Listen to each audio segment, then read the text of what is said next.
cliffcentral.com, we try to bring interesting people to you, people who've done amazing things in their lives. And our next guest is nothing short of that. He was the operations maverick behind Lego, which is one of my favorite things. I mean, I'm not just saying as a toy, but I think it's one of the most incredible inventions of all time. And the remarkable turnaround that was achieved there was largely done under this man's supervision. From a business that was on the brink of bankruptcy, struggling to deliver on its orders, to being the biggest toy brand in the world. He is Bali Padda, and he is with us this fine day. Sir, how are you? I'm very good, thanks. Good to meet you. And good to have you here. And thank you. And congrats on the book, Thank which you. I think, first of all, it's a beautiful looking book. You've done a terrific job there. The publishers know what they're doing, obviously, Yeah. but it's using the Lego blocks, which is great. So I will get to Lego in a moment, but I'm really excited to talk to you for a number of reasons. The book is what a lot of books are trying to be these days, which is kind of a distillation of business lessons. And, each one has their own unique insights. And I have no doubt that yours stand alone here. I mean, working with a brand like Lego must have been fun, but there are lots of things that go beyond Lego here too. So before we even dive into any of that, tell us about your own background and where you're from, what kind of a childhood you had, when the first time was that you discovered Lego, and so on. Okay. Uh, excuse me. I was born in India. Okay. Um, I was 12 years old when I came to the UK. I'd never heard of Lego at this point, and we had a family business. I helped in the shop, so that sort of gave me a good grounding of customer interface and uh, sort of business sense, cash flow. From a very young age, I used to do the banking for the business. Wow. Um, and my own family, and then subsequently when I got married, my wife's family, they're all entrepreneurs. So career was not a thing that you got into. Everyone was in business. So I left school when I was 16. Right. Who needed qualifications when you're going to work for yourself? Uh, so I started working, did various blue collar jobs, roles, saved up capital, started two businesses, and unfortunately they didn't work out. However, fantastic learnings for me, and that's one of the things I've always been I've been very curious, and how can I learn from different things? Even from adversity, there's always a learning that you can walk away with. And during this period, also, when I was a blue collar, people just fascinated me. I was just trying to understand why people do certain things they do. Why is the work organized this way? So that curiosity sort of led me to love challenges. Hmm. So blue collar, and in the meantime, I've got married, and then a little bit later, we've also got a child, and we have a mortgage, and there just wasn't enough cash coming in to cope with everything. A So I started, common story, I think, for many people at this yeah, point of that. yeah. So I was doing shift work, and I started driving taxis as well when I was finishing my shift. Uh, and then in the meantime, I sort of realized, okay, I've done two businesses, I haven't succeeded. Maybe I need to try a career. And then for a career, uh, rightly or wrongly, I sort of had in my head that you've got to have a piece of paper called a degree for to have doors open for you. So I started doing night school. Took me 7 to 9 years to get my bachelor's degree. And in the meantime, I'm married, driving taxis, and while I'm driving taxis, when I'm down at the stand, I'm reading my books, doing my homework, doing assignments. So it was a lot of fun. Uh, and then I was sort of 80% through my degree when I was at, obviously, my employer knew what I was doing because they had sponsored me, fortunately. Hmm. They offered me a role in what was then called work study. So work study is Right. basically the measurement of activities, working out utilizations and factors. And uh, then again, gave me a fantastic insight into costings. So I obviously got involved with finance, with the timings we were working out, when you have to do estimates for tenders, so all of that stuff sort of just started coming in. And I didn't realize what a fantastic grounding I was getting till later on in life, and you recall what you've learned and you start reusing it. So again, Mm. the learning sort of became a big part of what I was doing. I got my bachelor's, and then I got another promotion, which was looking after part of a production floor. I had about, I think, 65, 70 employees in my area. And when I'd come from a blue collar role, I sort of thought, okay, I've arrived. This is it now. Uh, I'm going to be Manage. here till I retire. This is it. It was good money. I could stop driving taxis. My wife could take it easier as well. Yeah. So it became, I've arrived. Then So, again, can I sorry. before we carry on with the story, I just want to pause and maybe have some reflection from you on some of those things, Mm, because while you mentioned the blue collar jobs and driving taxis and that kind of thing, there's a humility that I think all entrepreneurs kind of have about them, which bypasses so many people who see only the success. And there are lots of people who only look at the story and they'll go, oh, well, this guy kind of ran Lego and that's the most important thing here. But all of these things that you did before then, and some of them not particularly glamorous or exciting, most of them I'm sure not that you would wish to repeat, because they must have been a hard slog, long hours, difficult customers.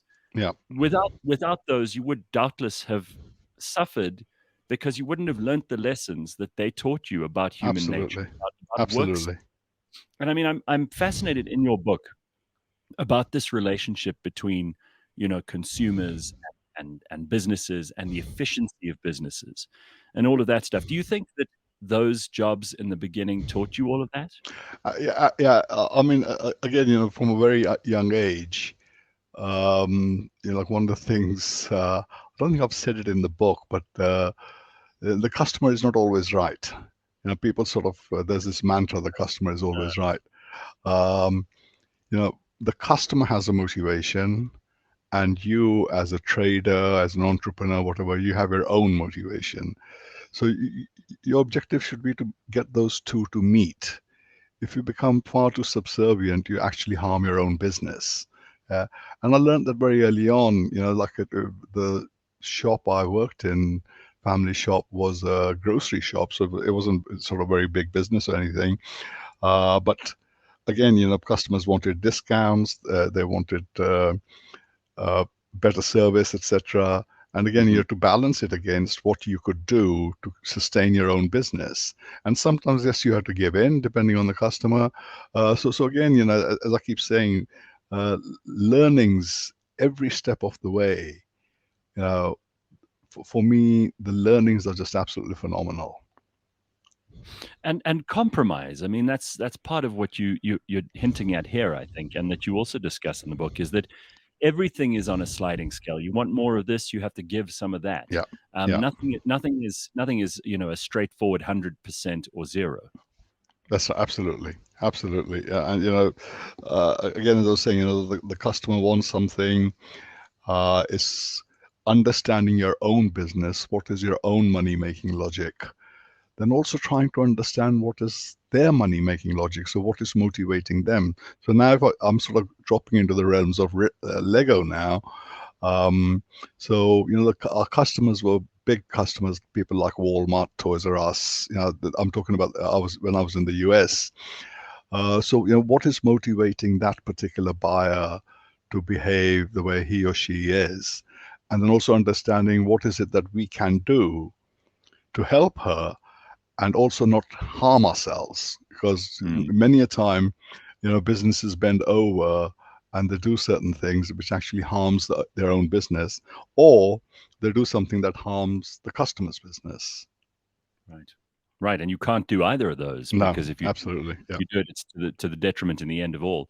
So yeah, let's just talk about, since you've brought us to Lego, and you already mentioned this, one of the first things in your book that you go into is that you need to understand your customers' motives. And yeah, you're talking here about big, heavy-hitting gorillas in the room like Walmart and people like that. And most people who deal with a customer like that would be fairly intimidated. I mean, if Walmart decide to scrap your product line and they decide not to do a deal with you, that can mean the end of your business, Hmm. even a big business like Lego, because they are such a behemoth.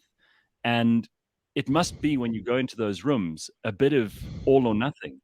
In contrast to what we were saying about compromise just now, how do you keep your wits about you and also stand firm when necessary and sometimes let things go a little bit? How do you Yeah. know? How do you I, trust your gut there? Yeah, I think I was going to say it's like an instinct as well. It's like a gut instinct, but it's also sort of doing the homework about understanding where you as a supplier stand in the customer's business and what is the terrain of the business that you're working in, Mhm. and then then also trying to understand what are they trying to achieve by pushing you to do A, B, or C.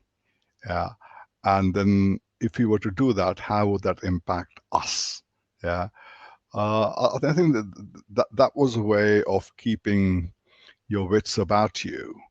I mean, obviously, there's many meetings where you get absolutely slaughtered, when your performance hasn't been where it needs to be.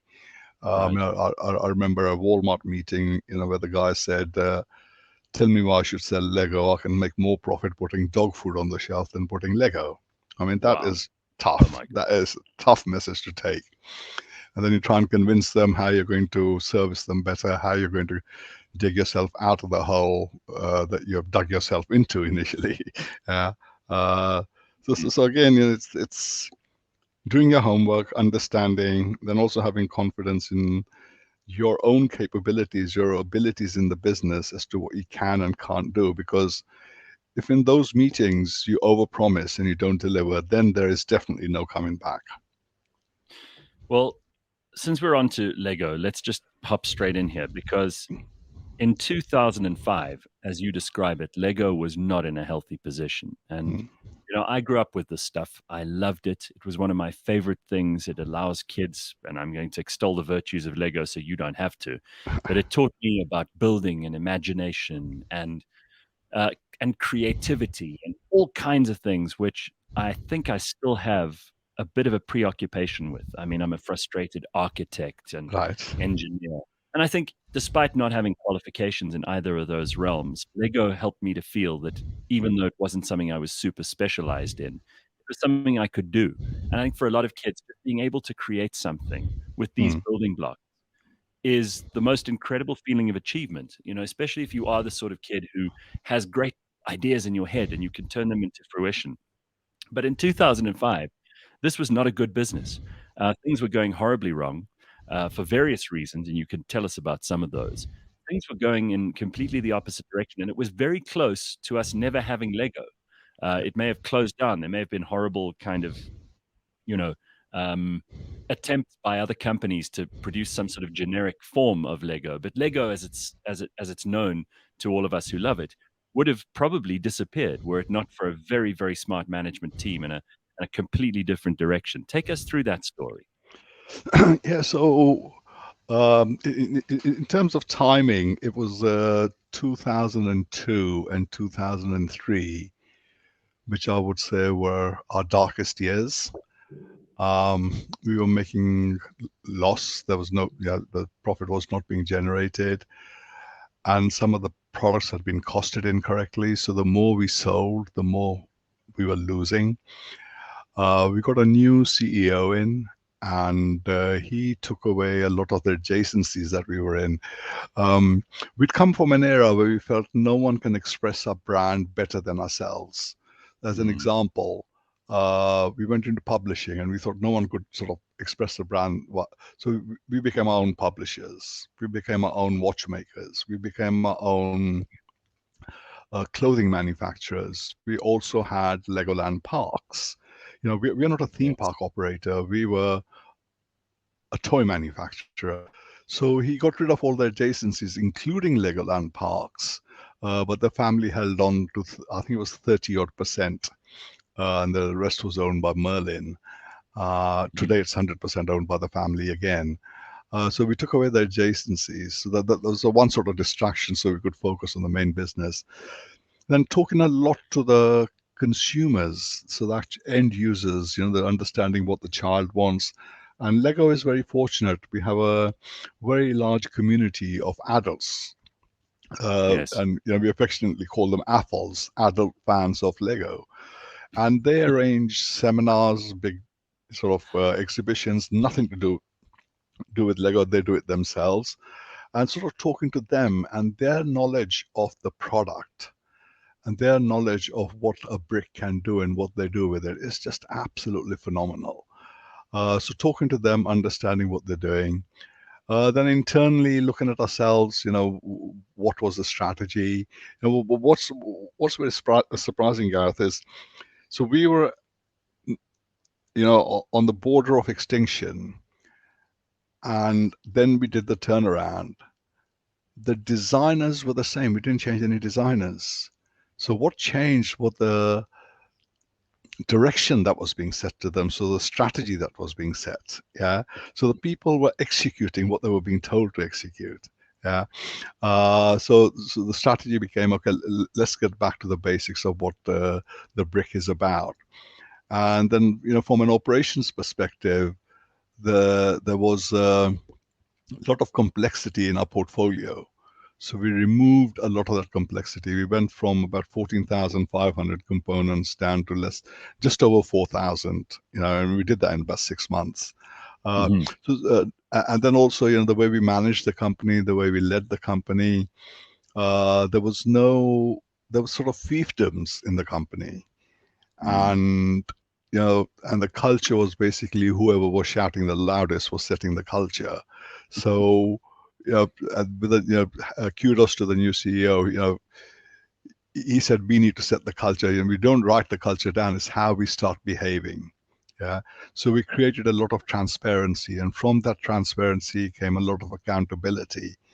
I remember I used to go into meetings, and we'd spend half the meeting arguing if the number was correct or not, rather than what is the corrective action.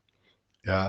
So that transparency gave us solid data to work from, and then come up with the solutions around that. And So there when was, sorry, when you talk about a company with the culture that had become kind of shouting and antagonistic and working in silos and people with personal fiefdoms, this is a problem that I think affects so many companies when they go from the early stage of the founders and a small sort of family, and it's tight knit, and everybody knows what everybody else does, and everyone knows everyone else in the company.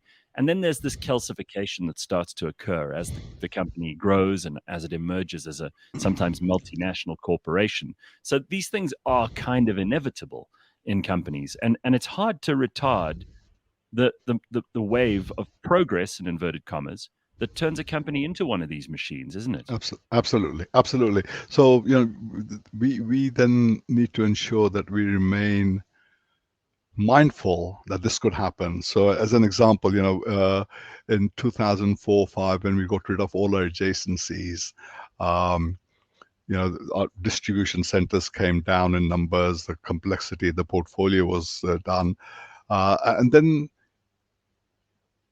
we set about saying, okay, so what is important? What distinguishes us from our competitors? And we felt one of the key things was the way we collaborated within the company. So, in terms of setting the culture, we then set collaboration as a very high priority. And so, like in every business, you have annual bonuses, and the Mm. bonus is on, you need to achieve 100 widgets or 90% or whatever it is. So, if I call that the what, we then overlaid how was this being done? How was this particular individual collaborating? And that could bring the bonus down quite substantially. But Hmm. what that also does then is puts an emphasis on the management systems in the company to ensure that people are getting regular feedbacks all through the year. So it's not just once a year at the end you are surprised. So as you go through the year, I'm getting feedback that I'm not collaborating well enough because of here are the specific examples, how I could have done better. I need some extra coaching or whatever. And then come end of the year, try and pull it together. Another piece we also did was we looked at another form of complexity that happens is when processes don't work or decision making gets slowed down, is generally due to the structures that have built. As you grow, you add more and more people, and as you're adding more people, the structures start expanding as well. So every 3-4 years we used to look at what we called our spans and layers. So how many Hmm. layers in the organization are there, from the CEO right the way down, and what is the span of these that people are managing? Like if an individual is managing 2 people, that is a recipe for disaster potentially if you don't manage it. Yeah. So Obvious. we were saying, there has to be a span of 8 or 10 people. So the manager is not micromanaging. She has to now lead the people rather than micromanage. Yeah. So the spans, so the number of mechanisms that we put in, was it perfect? No, it wasn't. You know, was collaboration perfect? No, it wasn't. But we were continuously on it, so it didn't become a major issue to take us backwards. All right, there's a chapter in the book which I found fascinating. You talk about business as being an organism, a living organism. Yeah, Do you just want to explain what you mean by that? Because I think for many of us, we tend to think of it as charts and numbers and yeah, deals yeah, and supply and demand and HR and all of these yeah. things which are totally inorganic. How do you see a business? Uh, yeah. Very early on, so it was sort of coming back to my family shop days. Hmm. A business is interconnected. So when you start making, unless you're a large conglomerate and you're working in many, many different areas, but most of the businesses are interconnected. So when you make a change in one part of the business, it invariably affects another part of the business somewhere along the chain. Yeah. Mm. So, and the best way I found of articulating it whilst I was at Lego, and I said it's a living organism.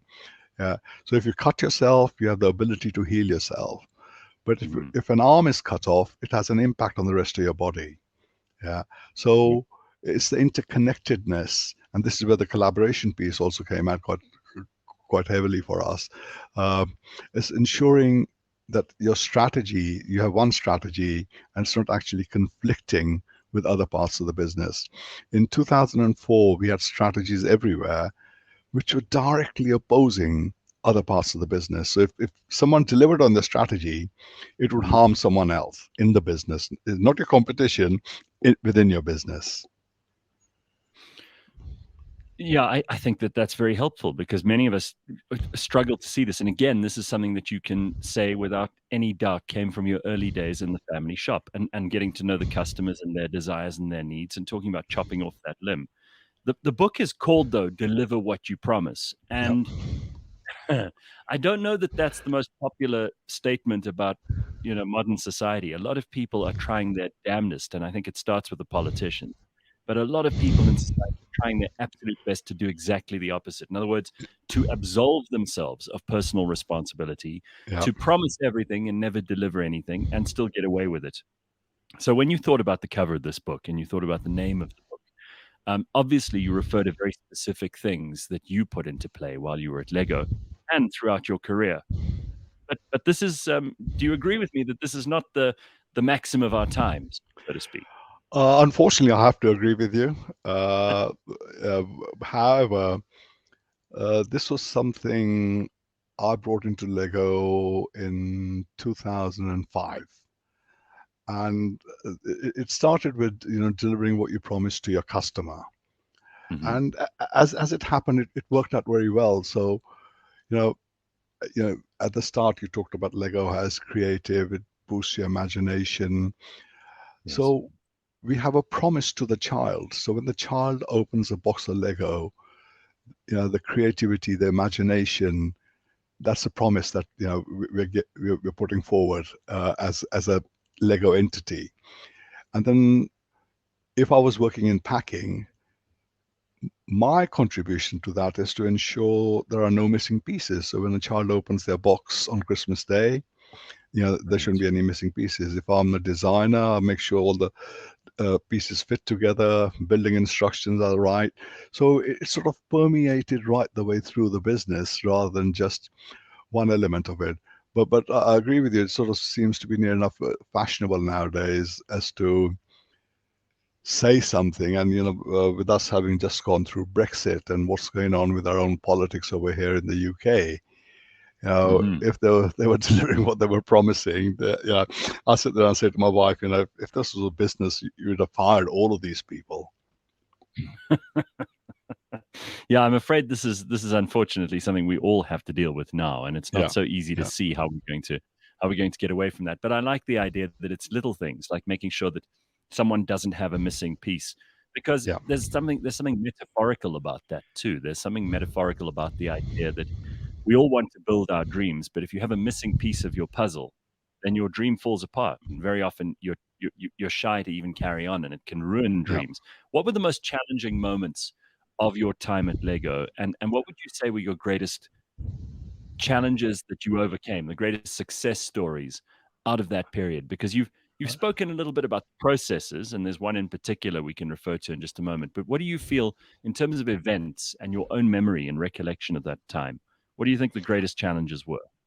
I think so when again, if I go back, I joined Lego in 2002, and in that time, the supply organization was seen as next to useless. And I think I mentioned in the book, we were known as the Arseholes Inc. of the corporation. Right? So this was 2002. So very bad year. We cannot deliver. New CEO comes in, new CFO comes in 2004. They decided to outsource the supply chain. Wow. And I was junior at the time. I wasn't in the sort of top 2 or 3 layers. And I actually went to the CFO and I said, we can turn this around. We do not need to outsource this. This is not rocket science. And he said to me, the train has left the station. If you want to stand in front of it, be my guest. Right. Wow. Okay. Message understood loud and clear. But within me, I was still, we can do this. And then as time progressed, I became the head of supply chain. And then it was my job to outsource. So a guy who had said, don't outsource, we can fix this, is now in charge of the outsourcing. And I was very aware of that. And so I sat down with both the CEO and the CFO, and I said to them, I said, look, I will deliver on this. This will happen. Regardless of how I feel, I'm making it. So we went into the outsourcing. And very, very, very soon I realized the contract that had been signed was not right. So the contract manufacturer was not making money, and we were not getting the service. And as time went on, the situation got worse. So I had a choice to make. Either I go and find another contractor, which we had scoured the market, we hadn't found anybody, or I take a deep breath, go into the CEO's office and say, we need to insource this and we'll get a better service. Right. And which did you choose? We insourced everything. And the CFO obviously wasn't happy. He said, of course, he's going to say that. But then, you ask about what was the proudest moment. I think one of my drivers for insourcing was we were the world's largest molders. No one had as many molding machines as us. So this is 2005, 6 now. Yes. And I was saying, we have engineers here who know molding inside out. No one else has that capability. This is a core capability to Lego, which we can actually utilize as a huge competitive advantage. So I spent a lot of time in engineering, understanding what's happening. And then that is how I sold it to the CEO and also to the board to bring it all back in. And proudest moment is, that molding is just a money maker for Lego. At that time we had about 600 machines, 700 machines, and the most we could see was about 100, 150 in one location. When I left, we had close to 4,000. Sure. Wow. And I think today it's close to 6,000. and that molding, and then we vertically integrated molding because the trend was to outsource everything, but so we said no because we had some knowledge about molds that we didn't want to others to make because all the steel cutting was done outside, so we started bringing the steel cutting in house as well. People often say that the CEO gets a lot of the shine and the glory, but the COO is usually the person who does all the heavy lifting. And I think, having spoken to enough people in business who've occupied either or both positions, and you've been in both, um, COOs know the company probably better than anyone else. They have to. That's their whole job. That's their Yeah. whole business. And efficiencies and understanding the mechanics of all of that is probably the most important job a COO has. How would you differentiate the two roles, and why would you say that a COO, and I'm putting words in your mouth here, so correct me if I'm wrong. Why would you say, if I'm right, that the COO is a rarer find than the CEO? Um, I wouldn't fully agree with you there. Yeah. Yeah. So, for me, a big part of my success in Lego was the collaboration I had with the CMO. Right. So the partnership we formed, and I'm talking about Matt Snipper in the book quite a bit. The Yes. partnership we formed there, I don't think either of us could have succeeded without the other. So it was that collaboration.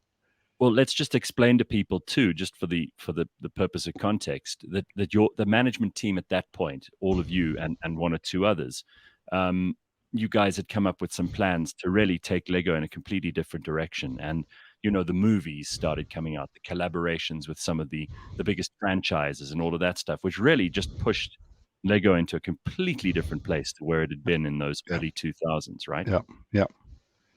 Yeah, we were in the movies before as well. So we'd had the Harry Potter, we had the Star Wars, we did some work with Spielberg.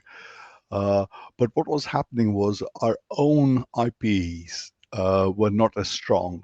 So one of the things that we really focused in on was to ensure that our own IPs, so Lego City, yeah, Mm, making that a lot stronger.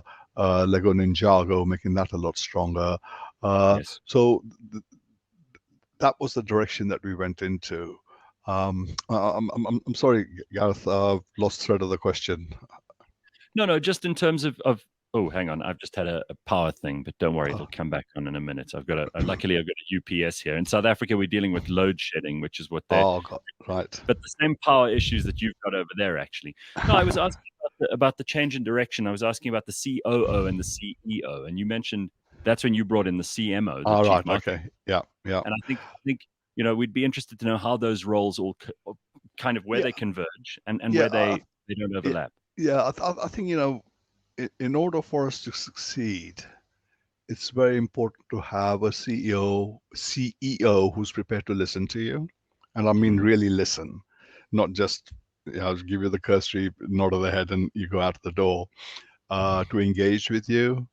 I couldn't have done any of this without the CEO's blessing.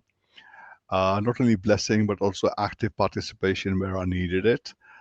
Um, and he was very much in the strategic realm. So he was the one who decided to get rid of the adjacencies. He worked with the family.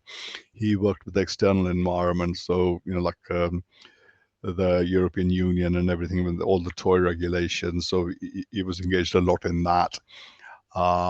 Yes, there's no doubt he gets all the glory because he's the head honcho, yeah, and he's going to get the glory.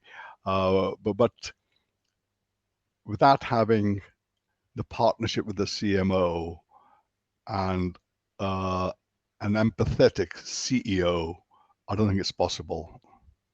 Right, absolutely.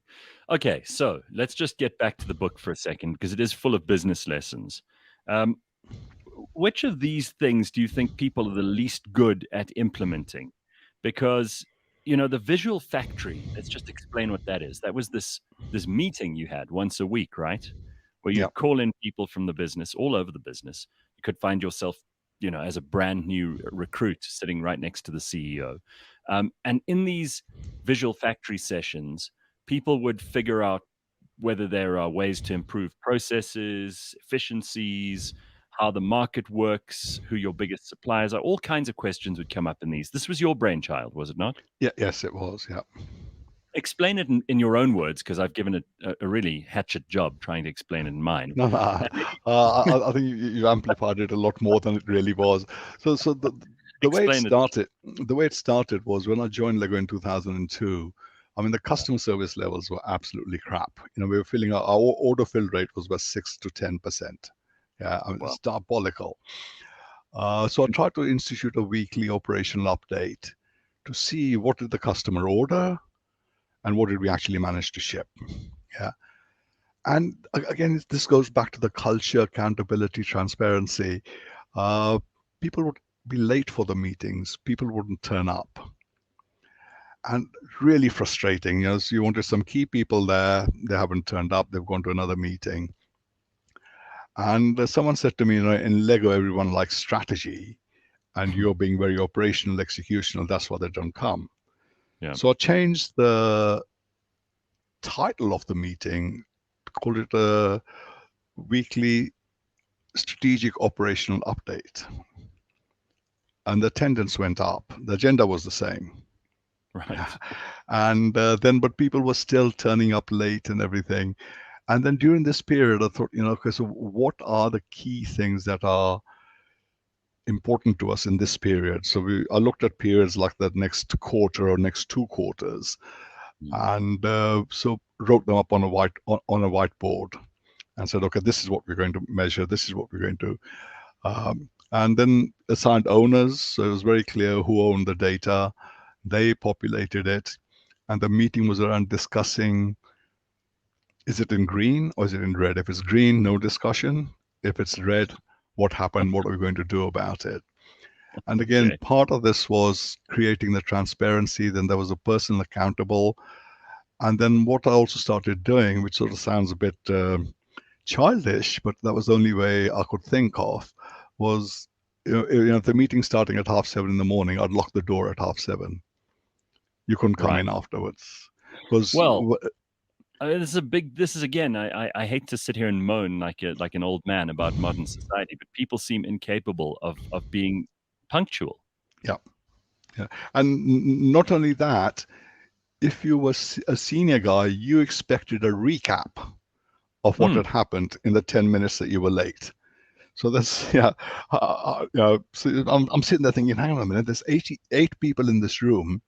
We're doing a recap. We're wasting 80 minutes of the company's resources because this guy couldn't be bothered to turn up on time. Right. Yeah. So again, so that was the culture of the company. So it became known that, if you're attending Bali's meeting, you better be on time, otherwise you'll be locked out. Yeah. Important. And one day I was in Denmark, and the CEO was supposed to come, and I locked the door.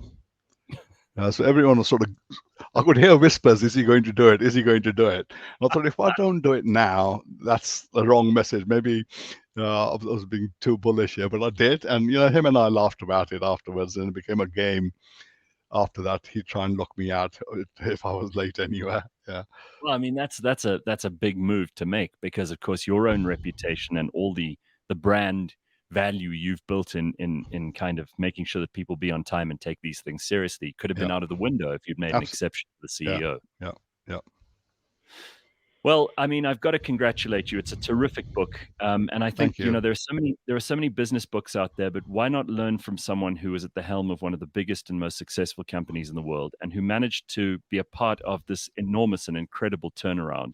Do you have Lego at home? Do you ever sit around and build things with Lego, or is it not something? I don't as much now, but I do. Yes, I do. I'm just looking around my office at the moment. I don't have anything. I have a couple of pieces on show. Yeah.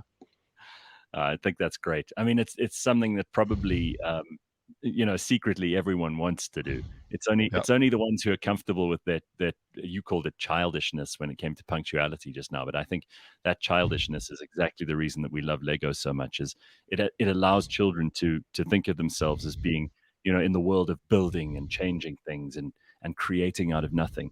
It's incredible, Bali. Well done on the book, and really thank you so much for talking to us this day. It's just great to have your insights into so much. The book is Thank called you. Deliver What You Promise by Bali Padda. I'll put it up on the screen and you can go and see. You can get it at all good bookstores or online. And yeah, good luck for the future. What are you up to at the moment? I'm advising a couple of CEOs. I'm a trustee of a charity in our county. Helping my daughter with a business. She started her own business. Yeah, so that's and trying to play golf badly. I think that's true for any golfer. Yeah. Thank you so much. What a pleasure to talk to you. Okay. It's a pleasure talking to you. Thank you. Thank you.